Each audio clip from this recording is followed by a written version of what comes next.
بسم اللہ الرحمن الرحیم یا ایھا الذین آمنوا کتب علیکم الصیام کما کتب علی الذین من قبلکم لعلکم تتقون۔ صدق اللہ مولانا العظیم۔ سامعین و ناظرین، السلام علیکم ورحمۃ اللہ وبرکاتہ۔ آج ہم ان لوگوں کا ذکر کریں گے جن کو اللہ رب العالمین نے روزے سے معافی عطا فرمائی ہے۔ رسول اللہ صلی اللہ علیہ وسلم نے فرمایا ان اللہ وضع للمسافر شطر الصلاۃ وصوم عن المسافر وعن المرضع والحبلى او کما قال علیہ الصلوۃ والسلام۔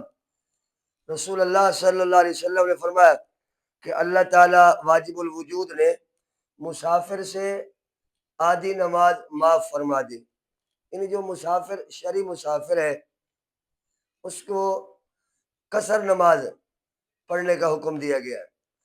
اور دوسرا حدیث میں آگے ہے کہ مسافر، دودھ پلانے والی اور حاملہ عورت، اللہ رب العالمین نے ان کو بھی روزہ نہ رکھنے کی اجازت عطا فرمائی ہے کہ یہ روزہ نہ رکھے۔ اس کی وجہ کیا ہے کہ حاملہ عورت جس کے پیٹ میں بچہ ہے وہ جب غذا استعمال نہیں کرے گی تو بچہ کمزور ہو جائے گا، تو شریعت کو یہ بھی گوارا نہیں ہے کہ ایک جان جو ہے وہ روزے کی وجہ سے کمزور ہو جائے، تو شریعت نے یہ حکم دیا ہے کہ حاملہ عورت جو ہے وہ روزہ نہ رکھے اور دودھ پلانے والی بھی نہ رکھے، اور جب بچے کو دودھ چھڑا لے تب جو ہے وہ روزہ رکھ لے، پھر اس پہ روزہ لازم ہوگا۔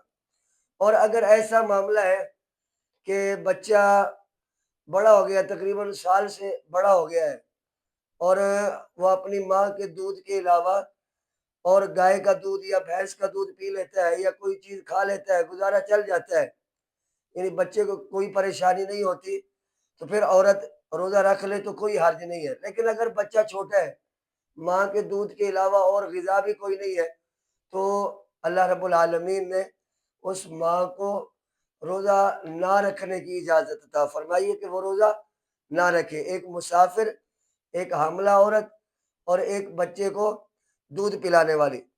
اور کوئی مائیں بہنیں کہتی ہے کہ ہم رکھ سکتی ہیں، یہ ہے فلاں ہے۔ حضرت فاروق اعظم عمر بن خطاب رضی اللہ تعالیٰ عنہ سے سوال کیا گیا کہ ہم سفر پہ جا رہے ہیں، ہمارے پاس وقت ہے، ہم قصر کی بجائے پوری نماز پڑھ لیں۔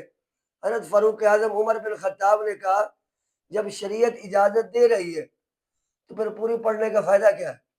تو جتنا شریعت نے کہا ہے ویسے کرو۔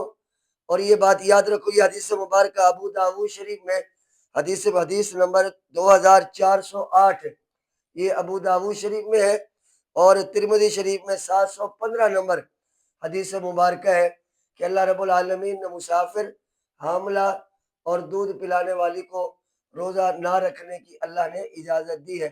اللہ تعالی ہم سب کا حامی و ناصر ہو۔ وآخر دعوانا الحمدللہ رب العالمین۔